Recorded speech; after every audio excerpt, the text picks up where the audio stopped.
Is the cost of being in the relationship? Dignity, self respect, individuality, काय? आणि मग तिथे काही डेफिनेट नॉन निगोशिएबल हे असलेच पाहिजे. मग व्हायलन्स हा कुठल्याही प्रकारचा, म्हणजे फक्त फिजिकल तर नाहीच नाही, आर्थिक व्हायलन्स नाही चालणार, सामाजिक व्हायलन्स म्हणजे माहेरी जायचं नाही.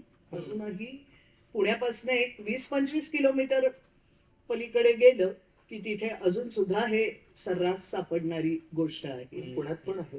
हो.